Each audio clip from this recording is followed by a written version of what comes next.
The Colonists is a settlement game and an RTS game, depending on which mode you play, that's available for PC and has now just come to consoles. It's a PS4 version you're seeing in your screens, and I had the pleasure of playing this for many an hour, overnight quite often, where I'd be getting lost into the nuance and detail of what the Colonists has to offer. You may think that this is an RTS game out and out, but really this is a game that trades entirely on efficiency, and efficiency is king in how you spread your resources around and keep things going. I'll try to explain. In the Colonists, you play as these cute 3D printed robots that land on different planets and plan to colonise them. In general, there are two different modes of play. The first one is just it's you and the world in front of you, and you can go at your own pace, but there are trophies and achievements for clearing certain levels within certain time limits. However, you can choose to ignore that and be a relaxed pace however you want to. The second one is where you're not allowed to be relaxed at all, and that's because there will be other 3D printed robot aliens on the planet that you're landing on too. And so this becomes a territory war. And the way how you gain more territory is to build up your efficiency of producing resources, to build more buildings and towers so that you start to occupy and take over more land. So, how does this building all work? Well, everything is tiered into a 3-tier system. So you've got level 1 buildings, level 2 buildings, and level 3 buildings. Level 1 buildings require you to have level 1 energy, and these are produced by little homes that your robots will then live in. The longer they stay at home, then they'll start to produce these batteries.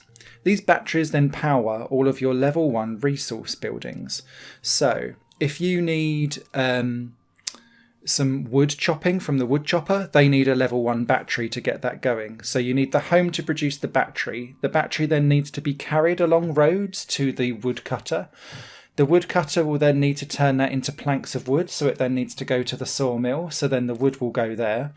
And in order to power that house, to produce the battery, to then get all of your resources going, you need crops and food. So you'll need a farmer to be doing all of that. As that all goes along, you'll be planting out roads and trying to work out what's the quickest way and the most efficient way to pass all of these different resources around each other. I.e., do not do one massive long road everywhere. You need to understand about junctions and road placements and things like that. And because when you build a road, you're only allowed up to a maximum, I think, of 5 or 6 spaces before you put in an anchor point. What I mean by an anchor point is that then prints a new 3D robot for you to then put onto the path, and those robots will just basically pick up and carry the resource to the next point of where it's trying to push that resource to go. So you don't want too much kind of going backwards and forth because they can only carry one thing at one time. So you'll be looking at ways how to create like road mazes of shortcuts and things like that. This is all tracked on the top of the screen with an efficiency ranking, essentially, between 0 and 100%. And of course, if you've got 100% efficiency, that means everyone is working on something and it's all kind of coming together. If you start to find that actually your kind of trail is being held up somewhere, then that efficiency starts to drop. And if you've got holes in your production line, then it will drop to 0% and the whole entire town just grinds to a halt. This can happen quite often if you aren't sure what you're doing. And one of the main criticisms I have with the Colonists early on is that it teaches you the very basics of this game and then kind of leaves you to run amok, not introducing new types of resource as it goes to kind of understand where it fits into the pantheon of resource management. So once you've got all of the level 1 stuff up and running, you'll basically need these things called Watchtowers, which can expand your territory. And they need to be placed kind of far enough away from each other because they won't let you put them too close. And then that will expand out your reach so that you can then start to get more resources. You might need then coal that can then start being burnt into a fuel for a burning furnace. that fuel can then start to power the level 2 style of buildings. But a level 2 style building needs a level 2 style battery. So then you need to build level 2 style houses. And then they kind of need their own resource going on, but then you always take a dip because you're trying to convert level 1 stuff into level 2 and upgrade it and all of that kind of stuff. It starts to become quite messy.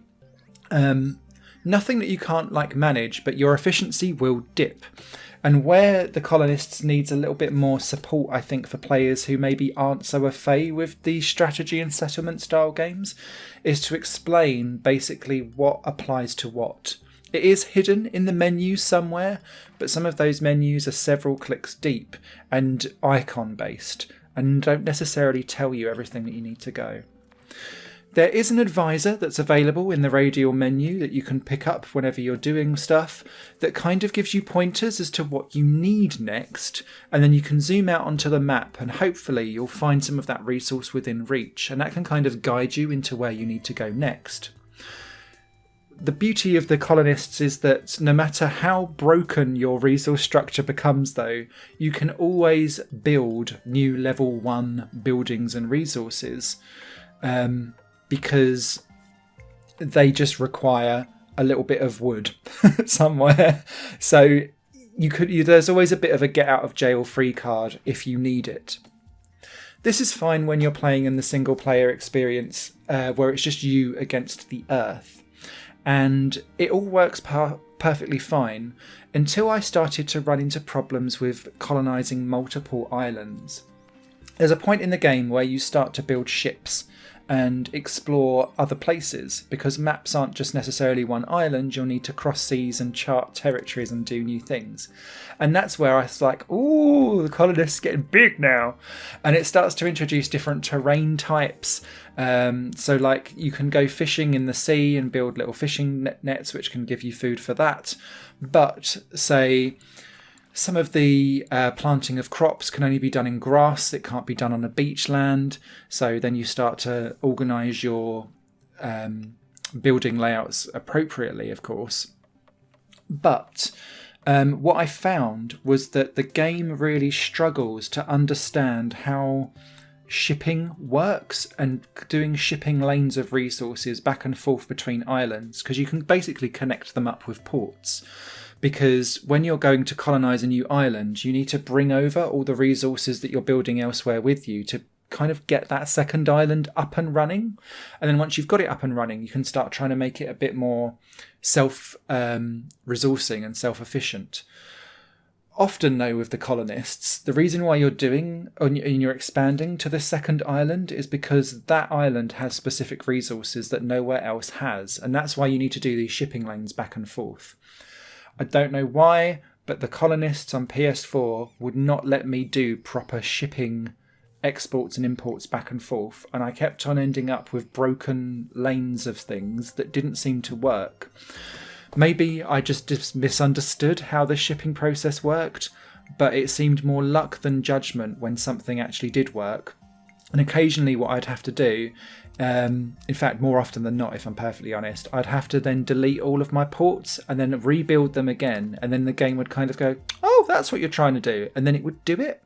And I'm not quite sure if that was me or the game, but I just want to bring it up because I could see in the Steam forums that PC users were coming across this as well back as 2019, and I'm recording this in the middle of 2021, so it might be a known bug that's not been resolved, but it was super frustrating. After you've built the level 2 stuff, then you build level 3 stuff, and again it's the same type of stuff. It's just that as you go further up the chain, it requires more resources.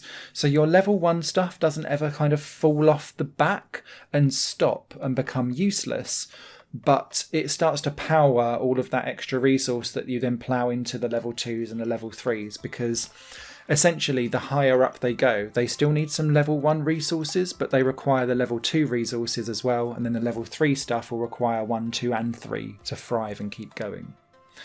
That is why efficiency is king, because if you don't have everything running, then you slow down to a crawl or something breaks, and then the chain breaks, and then everything stops, and it will stop from the top down. So your level 3 stuff would stop nigh on automatically and immediately. Level 2 will take a little while to basically breeze its way through like steel and orchards and wine and things like that. And then level 1 will kind of go, well, I've got nowhere to stick any of this stuff anymore because no one's asking for it because it's not powered and on. So I'm going to stop too and chill out. And then all your robots just go to sleep and they're like, wake me up when something's ready.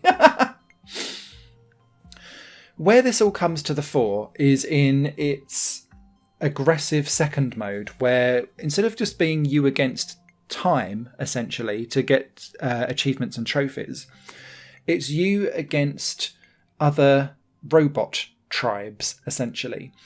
And this is where some of the woolliness of the Colonists started to come in for me. It was still excellent fun to play, but I didn't quite understand some of the nuance around tactical battles. So, you win in a war against another robot empire when you take over the territory that their initial space rocket lands in. And you do this by building up military through your skills tree, which unlocks all different things like better roads, better technology, better houses, new ways of mining different materials. But one of those is around the military side of stuff. So it's about these things called Watchtowers. Now, initially, when you build them at level 1, they just have the ability to expand your territory. But for levels 2 and above, they can then be equipped with arrows and cannons. And what this does is it chooses the next nearest watchtower and will just kind of fire stuff at them. And there's kind of got health and repair, which are again things that you can upgrade in the upgrading skills tree. You basically have like a tactical warfare battle. But what confused me is how the takeover of territory works. Because sometimes I wouldn't have conquered the opponent's watchtower, and then all of a sudden all of the surrounding stuff next to my watchtower that was of the opponent's would suddenly just burst into flames. And then I would have taken it over, but I've not actually physically won yet. Other times it would then do the same to me. And it would be that they had just erected a watchtower that then overlapped some of my other buildings. Other times, it would then just brush up against it. And it seemed to be... I couldn't understand the rhyme or reason as to why certain options were chosen. And it kind of made me decide that if I was playing the Colonists and I was going up against other people, I would end up kind of marching forward with watchtowers and just barely putting anything else in their direction and keeping all of my resource producing stuff further down the back. Now obviously that has an impact on your efficiency, but it meant that if the AI were going to erect watchtowers and then suddenly make my resources burst into flames, at least I've not lost them forever. So there's a bit of a yin-yang there into how you kind of go about it, and I wish that there was a bit of a deeper explanation as to how this all worked. Instead, it was just racing to stick up as many watchtowers as possible to march forward and get that win. The AI have 3 different levels of difficulty. I must admit I played most of my stuff on the casual difficulty because this game doesn't lend itself well to being like a extreme, like steaming ahead style of gameplay. This is about being relaxing. This is about diving into the nuance of different buildings and plotting out resource routes so that you can maximize that efficiency. You can be really granular around things work. So that if you've got, say, different storage units where you can store all of your wood, you can choose which woodcutters and sawmills store their planks and wood in a specific resource thing. Same with water, you can do the same there and kind of have like a specific water section. You can be like that if you want to, or you can just let it run amok. And actually it will still find some really efficient ways of doing things. But it was in that level of granularity that I really enjoyed playing the Colonists. Less so as a tactical RTS style war game. And it's clearly been designed to be more like the former than the latter.